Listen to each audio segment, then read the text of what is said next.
ouvrons nos Bibles dans le livre de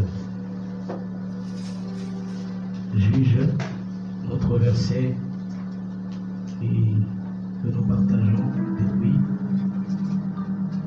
Notre verset que nous partageons depuis, Juge chapitre 6. Et là, nous allons voir aujourd'hui un point très important qui nous aidera encore à prier. Comme je ne cesse de vous le dire le mercredi, le vendredi, nous sommes en train de prier et apprendre comment détruire mendiant. Mendiant est un système qui opère sur la vie. Et cela ne vous étonne pas, même le Créateur a pu déclarer que le monde entier est sous la puissance de l'ennemi. Ce n'est pas moi qui l'ai dit, c'est le Créateur. Il a dit que le monde entier est sous la puissance de l'ennemi. C'est que le diable domine, il règne, mais il ne domine pas au-dessus de tout. Il y a une race de personnes que la Bible dit, il a racheté les hommes de tout peuple, de toute race, de toute tribu, et il a fait d'eux un royaume de sacrificateurs.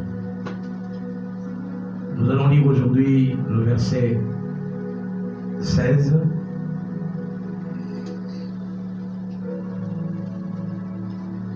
Jusqu'au verset 25. Verset 16 jusqu'au verset 24. Nous lisons, le Seigneur lui répond, je serai avec toi et tu battras les mendiants comme un seul homme. Gédéon dit au Seigneur, si tu es bon pour moi, donne-moi un signe que c'est bien toi qui me parles. Ne t'en va pas avant mon retour. J'ai une offrande pour toi et je veux te la porter. Le Seigneur répond, je veux rester jusqu'à ton retour.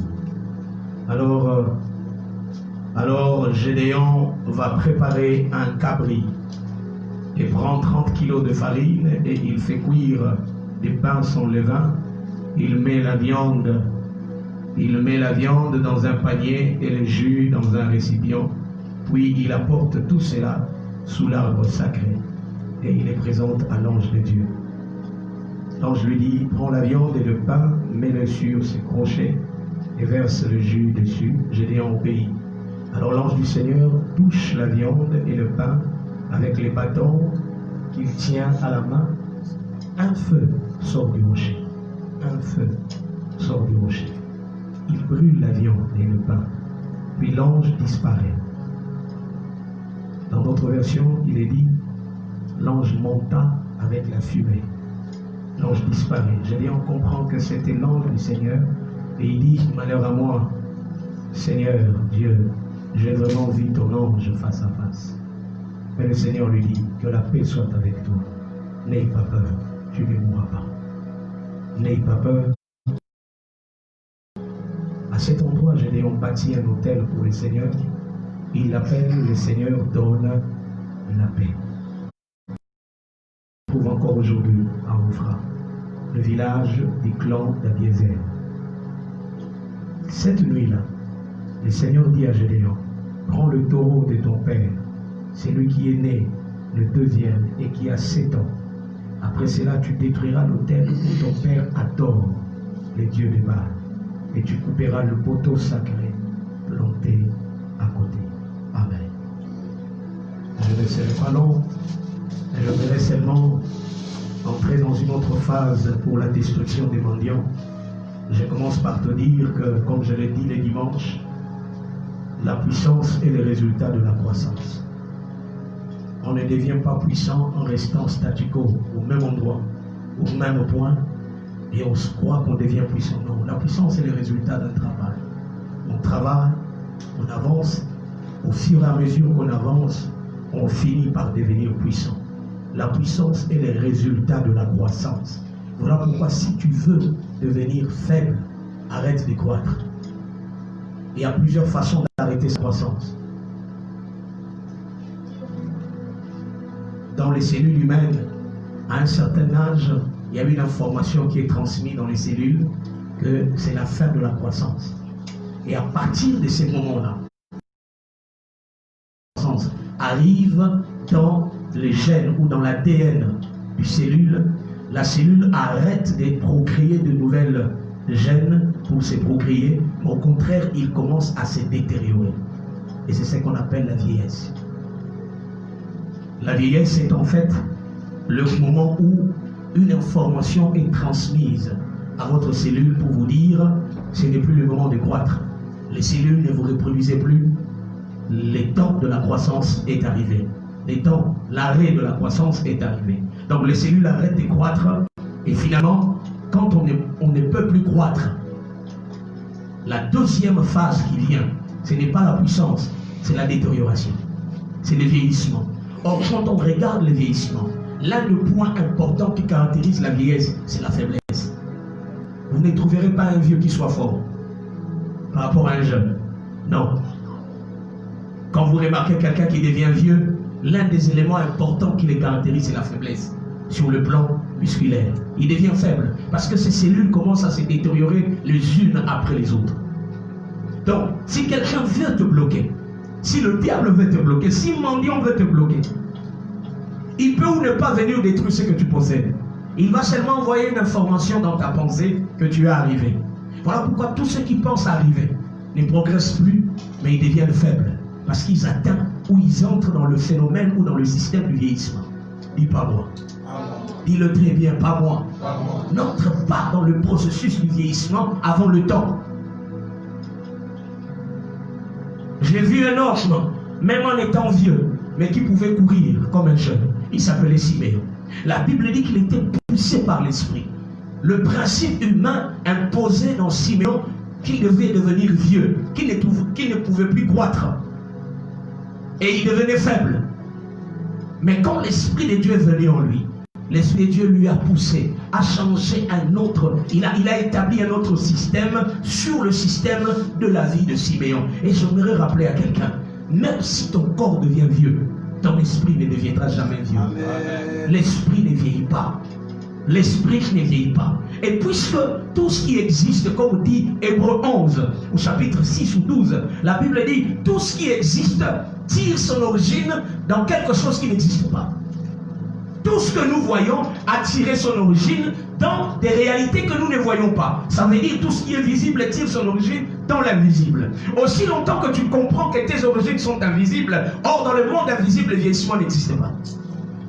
Dans le monde spirituel, le vieillissement n'existe pas. Voilà pourquoi je me dire à quelqu'un, il est grand temps que tu comprennes que le diable peut bloquer ta vie sans qu'il ne te touche. Rien que par une information qui entre dans ta pensée. Je suis arrivé. Tu penses que ta destinée est arrivée. Et là, au lieu de progresser, tu ne progresses plus, mais tu deviens faible.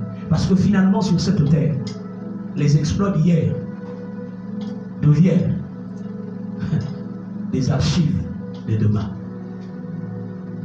Les exploits d'hier deviennent les archives de demain. Les exploits que tu as fait hier, demain, quelqu'un fera plus que ça. Et ce que toi tu as fait deviendra des archives. On en parlera comme des archives. Moi, je décide de ne pas être un archiviste. Je décide que ma vie ne soit pas dans les archives, pas avant ma mort. Et même quand je mourrai, ma prière est qu'après moi, qu'il y ait une succession de la vision que Dieu m'a donnée. Au point que, mourant, inexistant, mais la vision parlera de moi. Il y a eu une femme dans la Bible qui a posé un acte. Dieu lui dit, l'acte que tu viens de poser, toi tu vas passer, mais on parlera de toi. C'est que cette femme n'est pas morte.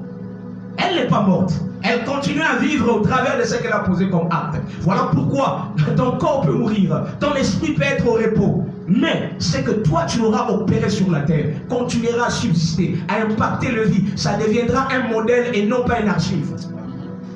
Je ne veux pas être placé dans un musée. Je vais être placé dans une bibliothèque. Un musée, on entre rien que pour regarder la beauté et se rappeler de l'histoire, on sort, on paye un peu d'argent. Mais dans une bibliothèque, on y entre pour tirer une information qui permettra à que l'avenir puisse progresser. Je décide d'être une bibliothèque et pas une archive. Je décide de ne pas être un monument qui sera placé dans un musée où on viendra rien que m'observer. Et après on partira. Non, je veux être un livre ouvert. Après moi, les gens viendront visiter. Ils liront ce qui a été ma vie. Et beaucoup s'en inspireront. Beaucoup s'en inspireront. J'aime ces hommes qui ont eu à comprendre cette réalité. Je cite un d'eux, Martin Luther King. Nous avons un président qui a pu dire clairement qu'il s'est inspiré de lui. I have a dream. Il a eu un rêve. Et le jour que ce rêve s'est réalisé, nous avons compris que c'est lui qui a été à la base de la réalisation de ces rêves. Un des adeptes de la vision de Martin Luther King. Pourquoi? Parce qu'il a eu le temps de consulter ce que cet homme a été. Parce que Martin Luther King est devenu une bibliothèque. Dis avec moi, je veux être une bibliothèque. Je veux être une bibliothèque et non pas un monument. Je veux être une bibliothèque et non pas un monument. Un monument, tout ce qu'on peut faire, c'est l'embellir, mettre de la peinture. On y regarde, on prend des photos et puis c'est fini. Mais un livre, même plusieurs années après, les gens vont consulter pour tirer des choses qui sont dans ces livres pour les aider à avancer. Parce qu'en fait, quand vous lisez un livre, les fondements établis dans certains livres deviennent les fondations pour les générations futures. Ça veut dire, même quand les générations futures seront en train de monter en hauteur, leur base sera moi. Est-ce que quelqu'un a compris ce que je suis en train de dire? Décide d'être la fondation de la génération future. Décide d'être celui qui va poser les fondements pour que les générations à venir viennent poser leur expérience sur ta fondation. Voilà pourquoi j'insiste que la puissance est le résultat de la croissance. Dis avec moi, je n'arrêterai pas de croître. Je vais progresser jusqu'au dernier souffle de ma vie. Alléluia. Voilà ce que je nous ai dit dans ces versets.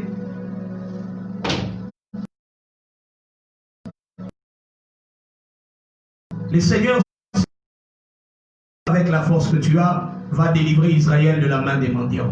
Oui, c'est moi qui t'envoie. Le verset 14. Je commence déjà par te donner une information précise. Mendiant peut être puissant. Il peut dominer sur toi. Mais ce qui est vrai, il y a possibilité d'être délivré de la main des mendiants. Il peut mettre ses stratagèmes. Il peut dominer sur toi. Il peut te rendre pauvre, comme il a rendu Israël pauvre. Mais ce qui est sûr, c'est qu'il y a une possibilité de sortir de la main des mendiants. La Bible dit, Dieu dit à Gédéon, va avec la force que tu as, car je t'envoie pour délivrer Israël de la main des mendiants. Mon clan est faible. Ça, c'est la réponse de Gédéon. Il dit, mon clan est faible, ma tribu des Manassés est le moindre. Je suis seul de ma famille. Pourquoi? Parce qu'en fait, l'un des problèmes de Gédéon était sa mentalité. La mentalité de Gédéon était une mentalité de faible. Ils étaient arrivés. Pour eux, ils ont limité leur clan, leur famille, leur vie à un niveau où ils se disent, nous ne pouvons pas dominer ce niveau. Quel était ce niveau? L'Éternel lui dit, va, tu vas délivrer mendiant. Tu vas délivrer Israël de la main des mendiants. Sa réponse est, mon clan est le plus faible. Ça veut dire que Gédéon a placé son clan à la limite de la faiblesse. Il dit, c'est là que nous allons nous limiter. Tous à la faible. Famille n'a pas de belaka. Famille n'a pas de bonté. Tous ça va classe faible. Deuxième de chose, il ne place pas seulement son clan dans une limite de faiblesse. Il dit, ma tribu, mon clan est le plus faible dans la tribu des Manassés. Et puis il dit, et moi je suis le plus jeune de ma famille. Et dans sa famille, lui-même s'est placé dans une position où Dieu ne lui avait pas placé. Écoute-moi, ne te place jamais dans une position qui n'est pas la position de ton Créateur. N'ose jamais te donner une position que les hommes t'ont donnée. D'ailleurs, moi j'ai toujours l'habitude de dire, les noms que je les porte à cause de l'environnement où je me trouve. Toutes les identités que je porte ne sont pas des vraies identités, ce sont de fausses identités. Parce que je ne suis pas ce qui est écrit sur ma carte d'identité. Je ne suis pas ce qui est écrit dans la carte d'identité. Je suis plus que ce qui est dans ma carte d'identité. Le nom que je porte est le nom que mes parents ont donné pour que je puisse être identifié sur la terre. La tribu dans laquelle je me retrouve d'ailleurs, c'est la tribu de mes parents. Même le milieu où je me retrouve, c'est un milieu où je me retrouve pour une mission. Mais cela ne détermine pas ce que je suis. Je voudrais seulement te faire... On a posé la question à Jean-Baptiste, qui es-tu? Jean-Baptiste a dit, je suis la voix. Je suis la voix. La seule caractéristique qu'on peut donner à une voix, c'est sa fréquence et sa puissance. C'est sa fréquence et sa puissance. Votre voix a été mise dans quelle fréquence? Et votre voix, quand il est mise dans cette fréquence-là, elle a quel décibel? Elle a quelle puissance? Quelle dimension d'amplification? C'est la seule caractéristique qu'on donne à une voix. Si Jean-Baptiste a compris cette réalité, il dit, mon vrai moi n'est pas l'identité que je porte. Mon vrai moi est la voix, ce qui sort de ma bouche. Et remarquez ce qui est sorti de la bouche de Gédéon. Qu'est-ce qui est sorti de sa bouche? Il dit, je suis, mon clan est le plus faible de la tribu de Manassé. Et moi, je suis le plus jeune. Ça veut dire, ce qui est sorti de sa bouche a identifié sa vie. On peut te donner tout le nom dans la société. Mais si toi-même tu le prononces de ta bouche, les identités de la société deviennent ta vie. Et moi, je refuse. Je refuse de porter les identités que la société me donne. J'ai une identité que mon Créateur m'a donnée. Je le prononce à tout moment. Et quelle est cette identité? Dieu me dit, mon serviteur s'élèvera encore et encore et encore plus haut. La Bible dit, tu es un Dieu. Vous êtes des dieux, mais vous mourrez comme des faibles hommes. La Bible ajoute en disant que vous êtes puissant, donc Dieu ordonne que tu sois puissant. Je m'identifie aux paroles que mon Créateur dit sur moi. Les hommes peuvent tout dire. Laissez-moi vous dire que les hommes changent. Les opinions des hommes changent. Les ennemis d'hier peuvent devenir les amis d'aujourd'hui. Et les amis d'hier peuvent devenir les ennemis d'aujourd'hui. Les faibles d'hier peuvent devenir les célébrés d'aujourd'hui. Les oubliés d'hier peuvent devenir les reconnus d'aujourd'hui. Je suis en train de déclarer sur la vie de quelqu'un. Toi qui es en train de comprendre le principe que je place sur ta vie, arrête de prendre les identités de la société. Je n'habite pas dans un pays qui est le plus pauvre, non. Non.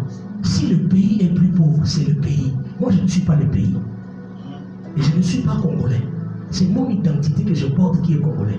Moi, je suis la voix. Je suis ce que Dieu dit que je suis. Je n'évolue pas selon le système économique du Congo. Je ne progresserai pas selon le système économique du Congo. Je progresserai selon la parole de Dieu. J'avancerai selon ce que Dieu dit que je vais avancer. J'atteindrai les niveaux que Dieu me dira d'atteindre. Et non pas les niveaux qu'un gouvernement va imposer sur moi. Les gouvernements sont faits des hommes mafieux. Des hommes qui tripotent les destinées des gens. Les hommes qui tripotent les vies des gens.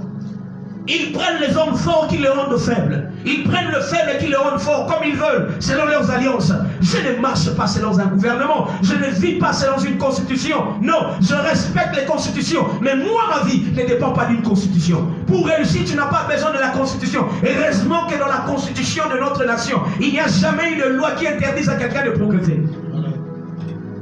Il n'y a jamais une loi qui interdit à quelqu'un d'être fort. Il n'y a jamais une loi qui interdit à quelqu'un d'être puissant. Mais seulement, on vous exige d'être puissant, fort, selon les normes. Ça veut dire évoluer selon le principe établi. Ça veut dire, si demain tu veux être puissant, on ne peut pas te retrouver dans la magouille, dans la corruption. Oui, il y a possibilité d'évoluer sans la corruption, sans la magouille.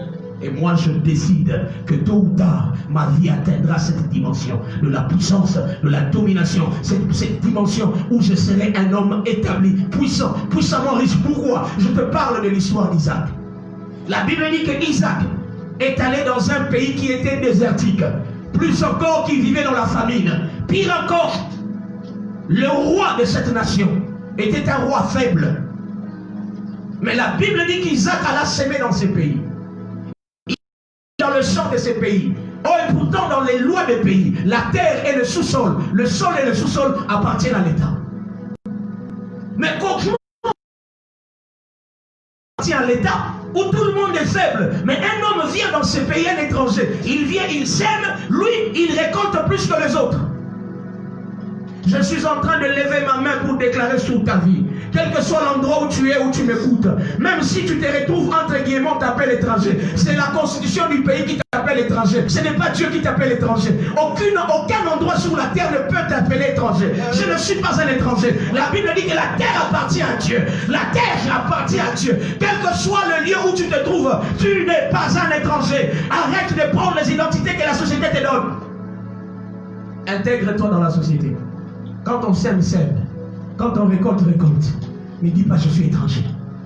Ne dis pas je suis étranger. J'en ai marre de ces choses des gens qui réclament égalité de race, ainsi de suite.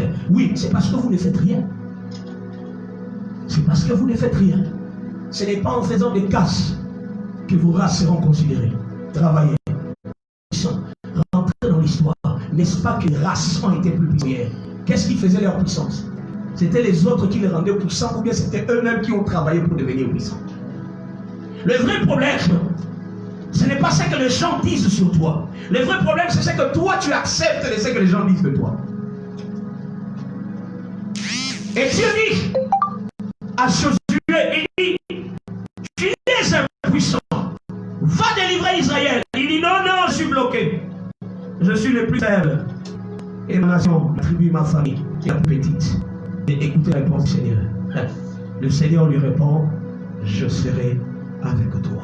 Et tu battras mon lion comme un seul homme. Je vais t'ouvrir une vérité qui se trouve dans cette parole. Je serai avec toi. Frère, sœur, la seule différence qui fera de toi un homme puissant dans la vie, un homme de réussite, un homme qui excelle malgré le milieu où tu te trouves, mais tu vis ta destinée. Parce qu'un héros n'est pas celui qui laisse les réalités s'adapter à sa vie. Non, un vrai héros est celui qui s'adapte aux réalités pour atteindre ses objectifs. Si tu étais appelé à être puissant, si les réalités du pays ont fait que l'économie est par terre, ce n'est pas un problème. Adapte-toi dans cette économie faible-là, mais toi deviens puissant. Parce que ta destinée est d'être fort, puissant et riche. Même si on dit que tu es faible, même si tu es appelé à être un homme riche, mais tu te retrouves dans une nation qui est très pauvre, ce n'est pas un problème. Va, adapte-toi dans cette pauvreté. Tu trouveras l'occasion de frayer un chemin pour que tu deviennes toi aussi riche dans ces pays. Qui sait si demain, c'est toi le libérateur des nations? La Bible dit dans Isaïe, les nations marcheront à ta lumière. Comment est-ce que les nations peuvent marcher à la lumière d'un homme? Comment cela peut-il se passer? C'est seulement lorsque Dieu est avec cette personne. La Bible dit, je serai avec toi. Si la lumière de Dieu est avec toi, alors les hommes vont suivre les méthodes de ta réussite. Si tu réussis selon les méthodes de Dieu, parce que c'est Dieu qui est à tes côtés, les hommes vont te suivre. Ils vont commencer à venir demander les chemins par lesquels tu es passé. Tu deviendras un sujet de référence. Pourquoi? Parce que ce n'est pas toi qui as évolué, mais c'est quelqu'un qui t'a fait évoluer. Dis avec moi, j'ai quelqu'un qui me fait évoluer. Oh, j'ai une personne qui me fait évoluer. J'ai une entité qui me fait évoluer. J'ai une institution qui me fait évoluer. J'ai une institution qui me fait évoluer. Cette institution n'est pas physique. Il ne s'agit pas de l'Assemblée nationale. D'ailleurs, ils sont de pauvres parce qu'ils réclament l'augmentation des salaires. Ça veut dire que leur salaire ne leur convient pas. Et vous attendez que les députés puissent vous enrichir, puissent arranger ces pays. Eux-mêmes pauvres, comment vont-ils se mettre à enrichir les gens? Eux-mêmes réclament des salaires. Ça veut dire que leur salaire ne leur convient pas. Si quelqu'un dit que ce salaire ne lui convient pas, ça dit il est comment? Ah, dit avec moi, il est comment? Ce n'est pas une insulte, c'est une caractéristique. Il est comment? Nous avons des députés pauvres parce qu'ils fonctionnent selon les systèmes de notre pays qui est pauvre. Mais la Bible nous dit ici, je serai avec toi. Si Dieu est avec toi, même si le système des hommes est un système mondialite, ça veut dire le système mondialite est un système qui rend les hommes pauvres, qui détruit les semences du pays, qui détruit l'économie du pays. Et la maladie qui a frappé le monde, qu'il soit vrai, qu'il soit faux, ou qu'il soit médiatisé ou amplifié. Mais tout ce que nous savons qu'après cette maladie, tout le monde crie, économie part. Ça veut dire que cette maladie n'était qu'une diversion. Cette maladie n'était qu'une diversion. Le vrai problème, c'était l'établissement du système mondialiste dans le monde entier. C'est le système d'appauvrissement. Que les hommes deviennent pauvres. Que les nations deviennent pauvres. Et les gens qui s'endettent, des gouvernements qui s'endettent. Un gouvernement qui s'endette et tu attends qu'il te rende riche. Frère, il faut réfléchir. Quelqu'un qui s'endette, tu attends que lui te rende riche. Et tu étais là, tu es là, tu attends que tu vas devenir riche par les gouvernements. Lui-même s'endette. Ce n'est pas une insulte. On le dit à la télé ou au journal.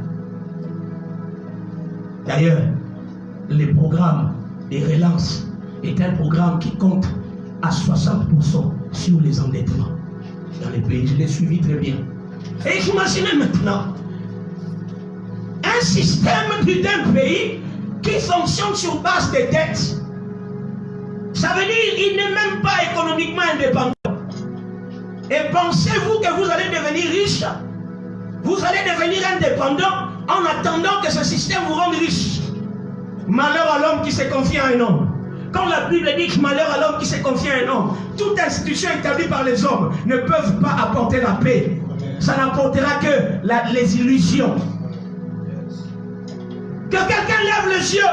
David a dit à un roi, il dit, mon secours ne viendra ni de l'Orient. Il parlait des nations. Ni de l'Occident. Il parlait des nations. Mais il dit, mon secours vient de la montagne. La montagne. La montagne. Il y a un pays qui est sur une montagne. Oui, il y a un Dieu de montagne. Il y a un Dieu de montagne. Son royaume est assis sur les montagnes, est assis sur les lieux élevés. David est en train de dire, je suis moi-même roi, mais je comprends que le système de ma royauté ne peut pas faire de moi un homme, ne peut pas me secourir. Comme j'ai besoin d'un secours, je lève les yeux vers le ciel. Est-ce que quelqu'un peut lever les yeux vers le ciel et dire, Seigneur, j'attends ton secours. J'attends ton secours. J'étais en train de dire à quelqu'un, dis à Dieu, j'attends ton secours. J'attends ton secours. J'attends ton secours. Je lève mes mains.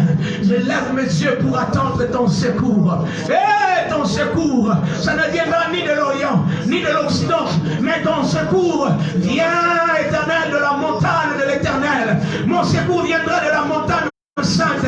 C'est là, j'attends mon secours viendra de toi. Ebroto sobre kasia batala, lubroto sobre katayamo, murete seya brote yabosa.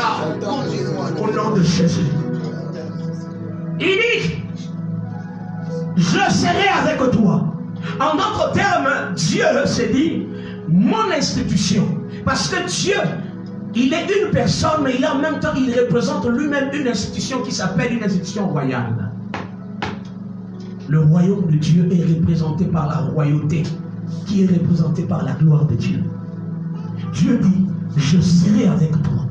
Moi, Dieu, mon royaume, ma puissance, mon système, ma façon de fonctionner, mon armée, tout ce qui est à moi va être avec toi.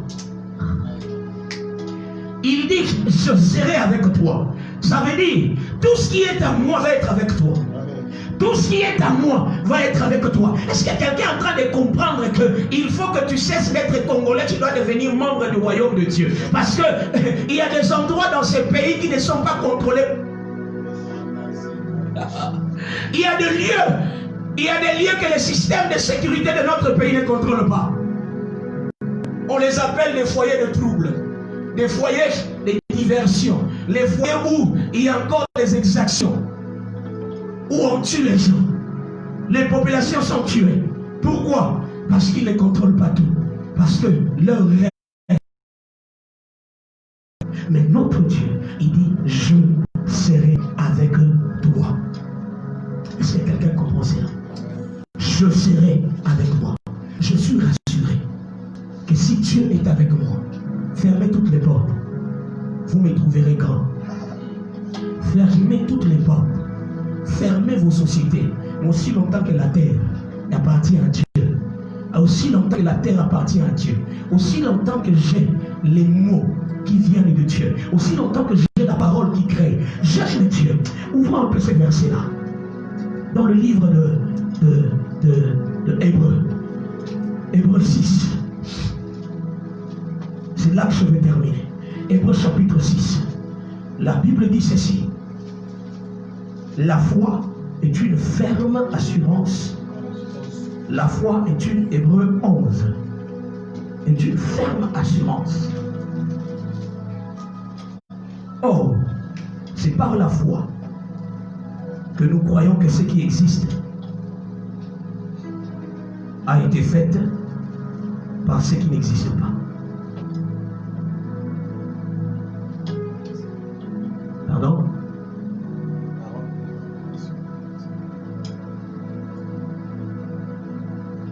La parole, la Bible dit que tout ce qui existe tire son origine dans ce qui est invisible.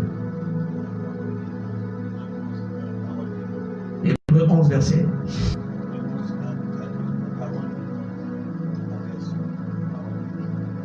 Non, ce n'est pas ça.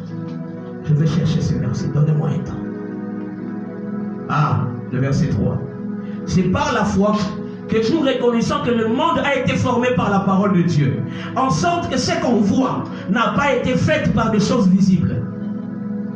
Il dit, c'est par la foi que nous reconnaissons que le monde a été formé par quoi? Par la parole de qui? De Dieu. En sorte que, en un résultat qui définisse les choses de la façon telle que ce qui est visible ne tire pas ses origines dans le visible, mais dans les choses invisibles. Ça veut dire ceci. Les royautés que les hommes possèdent, les principautés qu'ils ont, l'autorité que l'homme possède sur la terre, ils ne les tirent pas des élections des hommes. Ils les tirent au-dessus des élections des hommes. Ils le tirent de l'invisible. C'est l'invisible qui établit les hommes dans la royauté. C'est l'invisible qui élève les hommes d'affaires. C'est l'invisible qui fait progresser les affaires de quelqu'un. C'est l'invisible qui fait en sorte que si dans l'invisible tu deviens grand, alors tu verras la grandeur attachée à ta vie physique. Si dans l'invisible tu es puissant, alors tu verras que la puissance va s'attacher à ta vie. Mais comment ces choses existent? Elles existent parce qu'elle a été formée par la parole de Dieu. Et cette même parole-là, c'est ce que Dieu dit à Gédéon. Il dit, je serai avec toi. Ma parole s'engage à être avec toi. Ma parole s'engage. Je te donne ma parole. Que partout tu seras, moi Dieu, mon honneur, ma présence, ma royauté, mon armée, ma puissance, mon intelligence, mes capacités, tout ce qui est à moi va être avec toi. Les hommes se battent à traiter d'alliance. Ils se battent à aller chercher les appuis des juges constitutionnels, les appuis des ordres, des sciences, je ne sais lesquelles. Mais ils oublient qu'en réalité, la force et la puissance d'un homme ne dépend pas des alliances terrestres ou physiques qu'il se loue, mais ça dépend de las alliances invisibles. Voilà, Dieu dit, je serai avec toi. Si Dieu est avec toi, tu vas battre. Quelqu'un n'a pas compris. Si Dieu est avec toi, tu vas battre. On ne va pas te battre, mais c'est toi qui vas battre. Il dit, je serai avec toi et tu battras. C'est le verbe qui identifie quelqu'un qui entre en guerre, en combat, mais qui devient victorieux. Il dit, tu battras. C'est le verbe battre. Quand on bat quelqu'un, c'est qu'on bat quelqu'un, on bat une personne qui n'a pas la force de pouvoir remettre. Aozong c'est l'autre. Poyong to beta, naningala wabi ogo beta. Lobananga na obeta. Ba obeta date. Na obeta. Si Dieu est avec moi na obeta. Donc so lobi obeta mutu. Elingono bake mutu obeta wana auza l'occasion azongi c'est la yote. Ata azongi c'est lieu kozala insignifiant. Je suis en train de lever ma main droite et déclarer sur la vie de quelqu'un. Si tu acceptes Dieu être avec toi, tu vas battre. Tu vas battre. Tu vas battre. Quelle est la chose que tu dois battre? Tu vas battre la pauvreté dans ta famille. Tu vas battre la mort dans ta famille. Tu vas battre les attaques de l'ennemi. Cela ne veut pas dire qu'ils ne viendront pas. Quand on parle du mot battre, c'est que la guerre va être là. Je rappelle à quelqu'un, nous sommes en guerre. Je suis en train de guerre. Et puisque nous sommes en guerre, mais dans cette guerre, c'est toi qui vas battre. C'est toi qui vas être victorieux. Battre veut dire tu te bats avec quelqu'un, mais il n'a pas le moyen, ni la carrure, ni les gabarits pour te détruire ou pour te taper. Mais c'est toi qui es en train de le rouer de coups. Dis avec moi, je vais rouer des coups là. Je vais rouer des coups mes ennemis. Je vais rouer des coups mes ennemis. Je vais rouer des coups mes obstacles. Je vais rouer des coups tous ceux qui se mettent devant moi. J'aime la parole de Dieu. Le jour où Dieu s'est placé devant Josué, il a dit à Josué, tant que tu vivras, nul ne se tiendra devant toi. Il n'aura pas le même poids que toi. Je suis en train de déclarer sur la vie de quelqu'un, tu augmentes de poids dans le combat. Tu augmentes de poids dans le combat. Tu augmentes le poids dans le combat. Si on t'a placé sur le poids mouche, ils vont se rendre compte que tu deviens poids lourd. Je déclare que tu deviens un poids lourd. Pas seulement un poids lourd, tu deviens un poids écrasant. Tu deviens un poids écrasant. Tu deviens un poids écrasant. Tu vas écraser tes ennemis. Pas à cause de toi, mais parce qu'il y a un Dieu qui est avec toi. Amen. Tu battras qui? Mendiant. Mendiant est un système d'appauvrissement. Tu vas battre le système d'appauvrissement. Frères et sœurs, n'attends pas que le ministère des PME vienne avec les 100 millions qu'ils disposent pour te donner. Vous êtes combien d'investisseurs au Congo qui vont bénéficier de ces 100 millions? Et puis, sur un gouvernement comme il est. Moi, je n'ai pas besoin d'être lié avec un gouvernement terrestre. Mon Dieu est puissant. Mon Dieu est fort.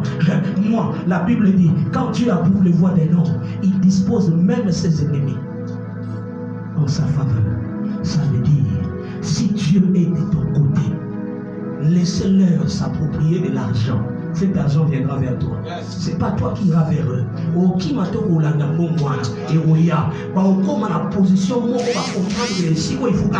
Et quand tu viendras, tu imposes ton tarif. Tu imposes ton tarif. Je dis à quelqu'un, vends-toi cher. Je dis à quelqu'un, tu vas te vendre cher. Je dis à quelqu'un, tu vas te vendre cher. Ton alliance doit peser. Ton alliance doit peser. Voilà pourquoi travaille ta valeur. Ta valeur ne dépend pas de ce que les hommes te disent. Ta valeur dépend de ce que Dieu te dit. Et il dit, je serai avec toi. Il a dit à Josué, je serai avec toi. Nul ne se tiendra devant toi tant que tu vivras. Or, la vie est représentée par l'inspiration. Tant qu'il y a ce qui sort de mes narines, tant qu'il y a ce souffle de vie, au télé Maïbosonangate, attends, mais au télé Mokokoya, aussi longtemps après mes âmes, le paiement, le paiement, oh, paiement, la Bible dit, je suis caché en Dieu, et Dieu, je suis caché en Jésus, et Jésus est au ciel. Il est à la droite du Père. Donc si tu veux toucher à ma vie, tu dois monter. Oh la brata sabra keba. Je suis venu dire à quelqu'un, on peut toucher ta peau, mais souffle de vie, personne n'a le droit de l'arracher parce qu'elle dépend non pas des hommes, ni de celui qui détient une arme, ni de celui qui a un couteau, ni de celui qui est fort sur le plan spirituel. Non, ça dépend du Tout-Puissant qui est avec toi. Alors je termine pour une vérité. La Bible dit, je serai avec toi et tu battras mendiant comme un seul homme.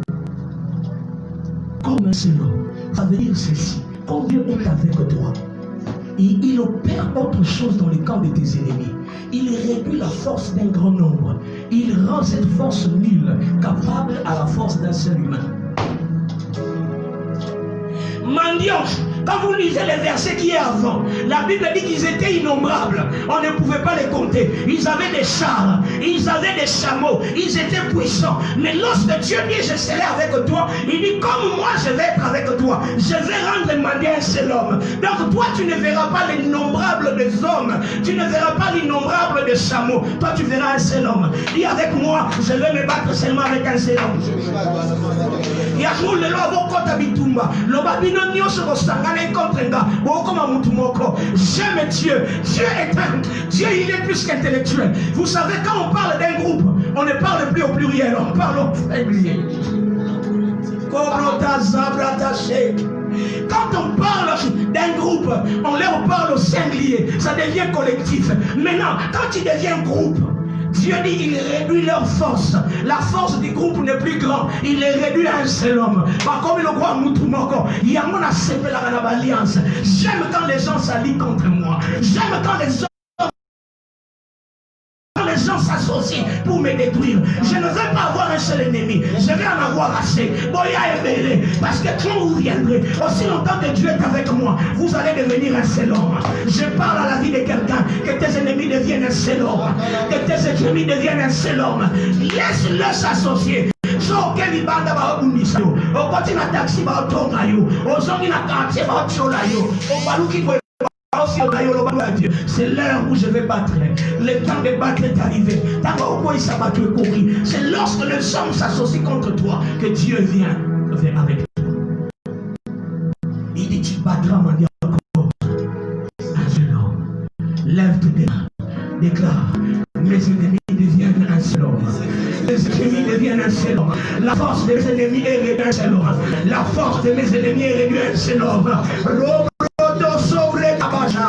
L'ubroto zutabrike, malubroto sote, lebroto soya, oyo yake osimba likota nanga, oyo bosanganaki, vino bakurudo na monaki, na sigma fenêtre, ya chambre à prière, bosanganaki, mais lelo la lobi, je vous bats comme un seul homme, je vous détruis comme un seul homme, vous êtes venus nombreux, oui parce que vous avez senti que je suis puissant, mais là je déclare, je vais vous détruire comme un seul homme.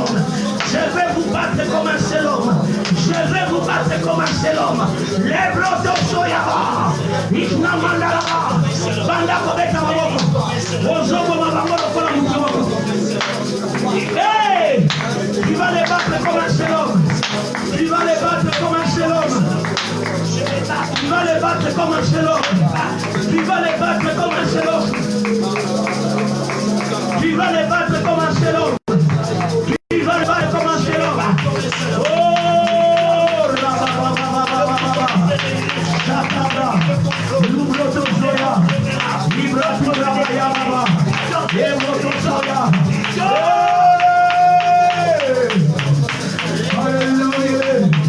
Alléluia.